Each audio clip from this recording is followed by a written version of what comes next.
2단원 지층과 화석. 화석은 어디에 이용될까요? 우리 먼저 지난 시간에 배운 내용을 복습해 보도록 하겠습니다. 화석 모형과 실제 화석의 공통점은 무엇이 같다는 건가요? 우리 지난 시간에 조개 화석 모형을 봤었죠. 실제로 조개 화석으로 우리가 만든 모형과 실제 조개 화석은 먼저 모양이 똑같죠. 그와 같이 무엇이 같다? 생김새가 같다는 것을 알 수 있습니다. 근데 차이점이 있어요. 만들었던 모형은 하루면 만들 수 있는데 실제 화석은 하루 만에 만들 수가 없죠. 그러니까 만들어지는데 걸리는 시간이 다르다는 것입니다. 화석이 만들어지는 과정은 호수나 바다 밑에 생물이 있고 그 위에 퇴적물이 계속해서 쌓이면 이 퇴적물이 단단한 지층이 돼요. 그러면 지층이 만들어지고 그 속에 묻힌 생물이 화석으로 만들어집니다. 그러면 오늘의 수업에 들어가 보도록 하겠습니다. 38쪽, 39쪽, 실험관찰 18쪽입니다. 화석은 어디에 이용될까요? 우리가 보았던 화석 사진을 한번 보겠습니다. 물고기 화석도 있고 나뭇잎 화석도 있죠? 이 화석은 누가 발견하는 걸까요? 이런 화석들을 발견해가는 그런 과학자들이 있어요. 이 과학자들은 어떤 일을 할까요? 화석을 연구하면 무엇을 알아낼 수 있을까요? 또 이런 화석 연구가 우리 생활에 어떤 도움이 될까요? 오늘은 이것에 대해서 알아보도록 하겠습니다. 학습 목표, 화석 속 생물이 살았을 때의 모습과 그 지역의 환경을 추리해 봅시다. 화석을 이용하여 알 수 있는 것을 설명해 봅시다. 화석을 이용하여 생물의 모습과 환경을 알아보도록 하겠습니다. 여러분들은 과학책 38쪽에 나오는 그림을 보도록 하겠습니다. 화석은 옛날에 살았던 생물이나 그 지역의 환경에 대한 여러 가지를 알려줍니다. 그리고 화석은 우리 생활에서 유용하게 이용되기도 합니다. 화석이 어떻게 이용되는지 알아봅시다. 먼저 삼엽충 화석입니다. 이렇게 생긴 삼엽충은 바닷속에서 살았대. 그러면 옛날에는 이곳이 바닷속이었겠구나 라고 우리가 추리해 볼 수 있습니다. 이 삼엽충은 몸이 납작한 타원형, 머리, 가슴, 꼬리 부분으로 나뉘는 수억 년 전에 얕은 바다에서 살던 동물이에요. 그런데 이 얕은 바다에서 살던 화석이 남아있다는 건 이 지역이 옛날에 바닷속이었겠구나 알 수 있습니다. 근데 어떻게 우리 눈으로 볼 수 있게 되었을까요? 바닷속에 있던 이 화석이 어떤 압력을 받아서 땅이 솟아오르게 되는 것이죠. 그래서 물속에 있던 것이 땅 위로 드러나게 되고 우리가 볼 수 있게 되는 것입니다. 그러면 산호 화석도 볼게요. 산호는 나뭇가지 모양으로 모여서 따뜻하고 얕은 바닷속 바위에 붙어 사는 동물이에요. 이 산호 화석이 있다는 것은 옛날에 얕고 따뜻한 바다였다는 것을 알 수 있죠. 이 산호는요, 수온이 25도씨 정도인 따뜻하고 얕은 바다에서 산다고 합니다.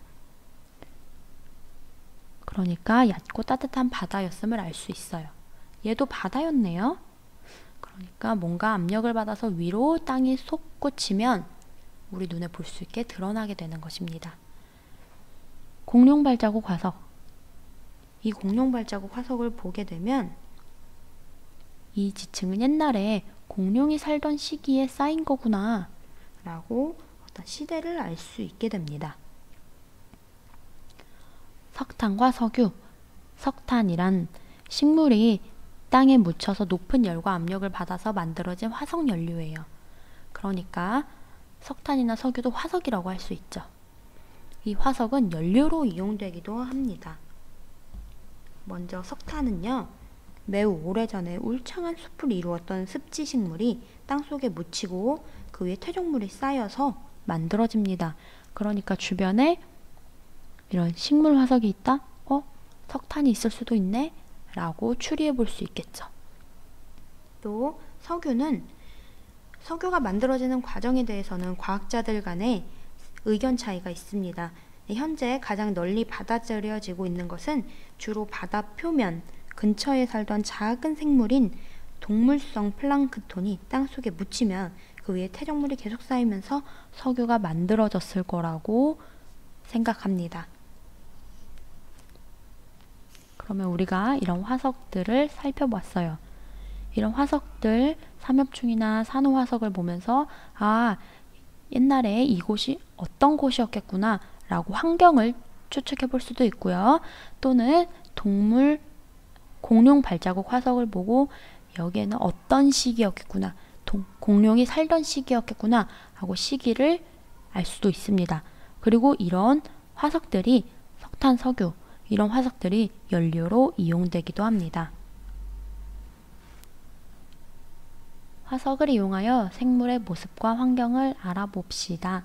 고사리 사진, 화석 표본, 스마트 기기가 필요해요.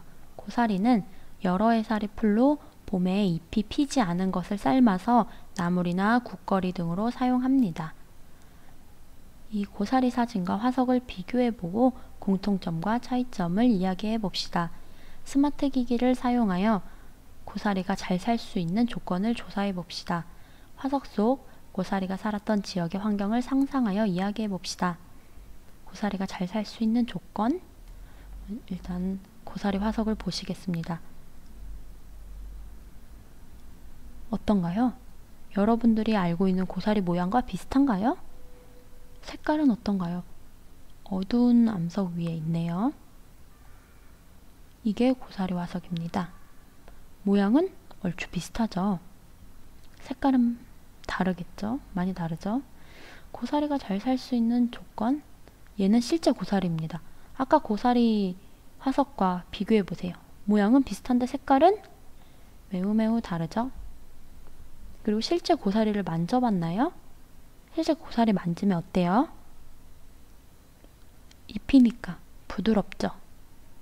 그런데 화석은 돌이니까 단단할 거예요. 실험 관찰 18쪽에 고사리 사진과 화석을 비교해보고 공통점과 차이점을 써봅시다. 고사리 사진, 고사리 화석입니다. 공통점은 모양이 비슷하죠? 잎과 줄기의 생김새는 비슷합니다. 뭐가 달라요? 일단 딱 보기에 색깔이 다르죠? 또 만지면 이 고사리는 부드럽죠?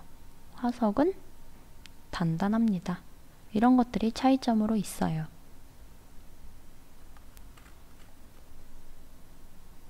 화석 속에 고사리가 살았던 지역의 환경을 상상해서 써봅시다.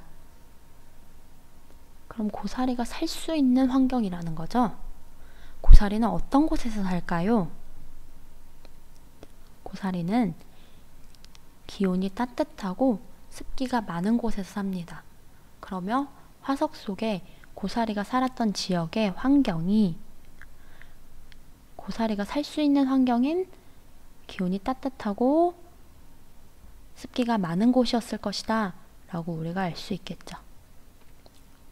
더 생각해 볼까요? 어느 지역의 산에서 조개 화석이 발견되었어요. 화석 속에 조개가 살던 당시 이곳의 환경은 어땠을까요? 조개 어디서 살아요? 네, 물에서 살죠? 그러니까 예전에 그곳이 물이 있는 곳, 바다일 수도 있고요, 강일 수도 있고요, 호수일 수도 있습니다. 그런 곳이었겠구나 라고 우리가 생각해 볼 수 있습니다. 그럼 여기에서 궁금증이 하나 생길 거예요. 화석은 옛날에 어떤 생물이 살았던 흔적이나 그런 것들이라고 했는데, 그러면 화석이 사막에 있을까요? 사막에는 생물들이 많이 살지 않잖아요. 어떨 것 같나요? 아까 보았던 것을 생각해 보세요. 산이었는데 조개 화석이 발견될 수도 있고요. 또 뭔가 산호나 아니면 삼엽충 이런 것들이 발견되기도 하죠. 그러니까 환경이 변했다는 걸 의미합니다. 사막이 예전에부터 사막이었을 수도 있지만 다른 환경이었을 수도 있어요. 그러니까 사막에서도 화석은 발견될 수 있습니다. 화석의 가치와 의미에 대해서도 생각해 보도록 할게요. 화석의 가치와 의미. 첫 번째로는요, 고생물을 알 수 있습니다. 그러니까 옛날에 어떤 생물이 살았는지를 알 수 있어요. 화석이 가진 큰 가치 중에 하나는 고생물 자체에 대한 정보를 얻을 수 있다는 겁니다. 그러니까 그 시대에 살았던 생물의 종류, 크기, 모양, 생태에 관한 자료를 가장 확실하게 얻을 수 있는 방법이 화석이에요. 두 번째는요, 시대와 환경을 알 수 있습니다. 특정한 생물 화석은 어느 특정한 지질 시대에 한정되어서 발견되므로 어떤 지층의 지질 시대를 알려줘요. 예를 들어서 고생대의 삼엽충 화석, 중생대의 암모나이트나 공룡 화석, 이런 것들이 여기에 속합니다. 그러니까 공룡 화석이 발견되면 이게 중생대 때 만들어졌구나 라고 알 수 있는 거죠. 아까 석유, 석탄 봤죠? 세 번째는 지하자원 탐사에 도움을 줍니다. 석유, 천연가스, 석탄 등의 많은 양의 생물체가 죽은 뒤에 쌓여서 만들어진 이런 지하자원 탐사에 도움이 됩니다. 그러니까 화석을 연구하여서 지층의 시대나 환경을 알게 되면 주변에 화석 연료가 묻혀 있는지도 판단할 수 있게 됩니다. 그러니까 우리 삶에도 도움을 줄 수 있는 것입니다. 오늘은 화석이 어디에 이용되는지 알아보았습니다.